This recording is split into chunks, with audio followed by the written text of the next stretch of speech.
Hi நண்பர்களே, வணக்கம். நான் உங்கள் ஜிகல் ஸ்கோப்பி. இந்த வீடியோ நம்ம என்ன பார்க்க போகிறோம் அப்படின்னா, ஒரு 2-வே டேப் மரையோட சேர்த்து ஒரு பாத்ரூமில் வந்து கட் ஆயிடுச்சு.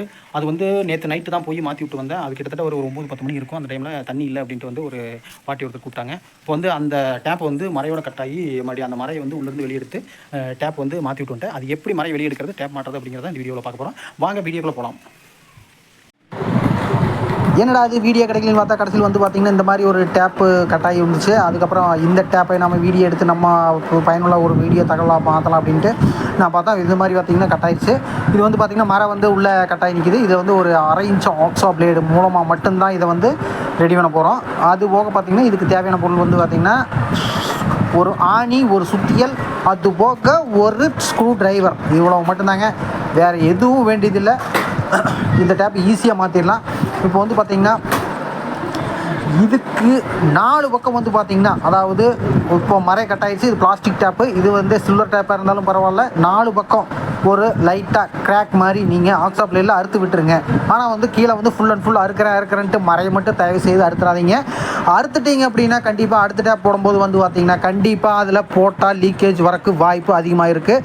இது ஏன் பண்ணு பார்த்திங்கன்னா, இது வந்து மிஷின் டூல்ஸ் வச்சு இதை கழட்டலாம். ஆனால் இதை கழட்ட முடியாது. அப்படி கழட்டினா இது ஏன்னா உள்ளே வந்து பிவிசி எல்போ போட்டிருக்காங்க. அப்படி பிவிசி எல்போவில் வந்து நம்ம ஏதாச்சும் பண்ணோம்னா உங்களுக்கு வந்து உள்ளே மரம் கட் ஆகிரும். அதனால் வந்து பார்த்திங்கன்னா நம்ம லைட்டாக ஆணியை வச்சு லைட்டாக மெதுவாக தான் தட்டணும், வேகமாகலாம் தட்டக்கூடாது. இது நான் வந்து தட்டுறது ஸ்பீடாக இருக்கிறதுனால வந்து பார்த்திங்கன்னா நீங்கள் ஸ்பீடாக தட்டுறீங்கன்னு நினைக்க வேண்டாம். இது வந்து நான் சுற்றியில் மெதுவாக தான் தட்டியிருக்கிறேன். பார்த்திங்கன்னா உள்ளேருந்து ஒரு பீஸ் வந்துருச்சு. அதுக்கடுத்து வந்து கம்பல்சரி அந்த பீஸு கொஞ்சம் கொஞ்சமாக வரும்னு பார்த்தா அது கடைசியில் கட்டிங் பிளாயில் பிடிச்சிருத்து வரல. மறுபடியும் வந்து பார்த்திங்கன்னா அந்த ஆணி வச்சு லைட்டாக தட்டுறோம். ஆனால் மெதுவாக தான் தட்டணும், ரொம்ப மைண்டாக. அதாவது பார்த்திங்கன்னா நான் 1 இன்ச்சுக்குள்ளே தான் வச்சு மெதுவாக டக்குன்னு தட்டுறேன். அடுத்தது வந்து ஸ்க்ரூ டிரைவர் வச்சு லைட்டாக நம்பி பார்க்குறேன். ஏதோ ஒரு டைமில் வந்துருச்சுன்னா சந்தோஷம் அப்படின்ட்டு அதை எடுத்துகிட்டு வேறு டேப் போடலாம். ஆனால் அப்போவும் வந்து பார்த்திங்கன்னா எனக்கு இந்த மர வரல. ரொம்ப ஒரு சோதனையை வந்து இது கொடுத்துருச்சு.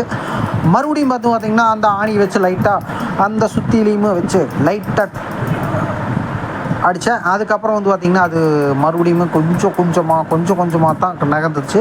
ஏன்னா உள்ளே ஃபுல் அண்ட் ஃபுல் நூலும் டஃப்லன் டேப்பையும் போட்டு நல்லா டைட் பண்ணி வச்சுருந்தாங்க. அது வந்து ஒரு துளி கூட கட்டாகி வரக்கு வாய்ப்பே வரல. அப்புறம் ஒரு வழியாக வந்து அது நம்மளுக்கு விடை கொடுக்கிறேன் என்று மறையானது வரும்னு பார்த்தா அப்பவும் மறுபடியும் வரல.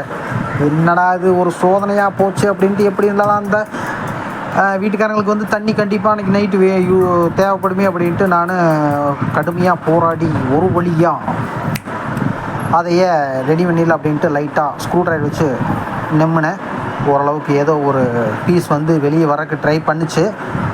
அப்புறம் வந்து பார்த்திங்கன்னா ஆக்ஸா பிளேட் வச்சு லைட்டாக கொஞ்சம் கொஞ்சமாக லைட்டாக அறுத்தும் விட்டுவேன். அப்புறம் கட்டிங் பிளேயர் வச்சு இழுத்து பார்த்தா வரவே மாட்டேங்குச்சு. இப்போ வந்து பார்த்திங்கன்னா ஒரு ஸ்க்ரூ டிரைவர் வச்சு லைட்டாக பார்த்திங்கன்னா ஒரு பீஸ் வருது. அந்த பீஸை வந்து நான் எப்படியோ வெளியே எடுத்துட்டேன். அடுத்த பீஸும் வந்து பார்த்திங்கன்னா ஒரு பீஸ் வந்துச்சுன்னா கம்பல்சரி அடுத்த பீஸ் எல்லாம் ஈஸியாக வந்துடும். ஏன்னா உள்ளே வந்து பார்த்திங்கன்னா டப்லன் டேப் ஃபுல்லாக போட்டு டைட் பண்ணிட்டாங்க. அது வந்து அந்தளவுக்கு எவ்வளோ டப்லன் டேப் இருக்கு பாருங்கள். இந்த அளவுக்கு இருக்கிறதுனால வந்து பார்த்திங்கன்னா அது கடுமையாக வரவே முடியல. இப்போ எப்படியோ ஒரு வழியை எடுத்துட்டேன். இப்போ எடுத்துகிட்டு வந்து பார்த்திங்கன்னா அதுக்கு போகும்போதே நான் பாட்டிகிட்ட கேட்டு ஒரு டேப் எடுத்துகிட்டு போயிட்டேன். 2-வே ஆங்கிள் காக் ஒன்று எடுத்துகிட்டு போயிட்டேன். இப்போ வந்து அதை வந்து மறுபடியும் வந்து அதில் இன்ஸ்டால் பண்ண போகிறோம். இப்போ அதுக்கு என்ன பண்ணுறோன்னா பிளான்ஸ் வந்து ஃபஸ்ட்டு அதில் போட்டுக்கணும். பிளான்ஸ் அதாவது பிவிசி பிளான்ஸ் அது கூடவே வந்துடும். அதுக்கப்புறம் வந்து பார்த்திங்கன்னா லைட்டாக நூல் சுற்றிக்கணும். அந்த எட்ஜில் தான் சுற்றணும். எட்ஜுனா மரையினுடைய முடிவில் சுற்றக்கூடாது.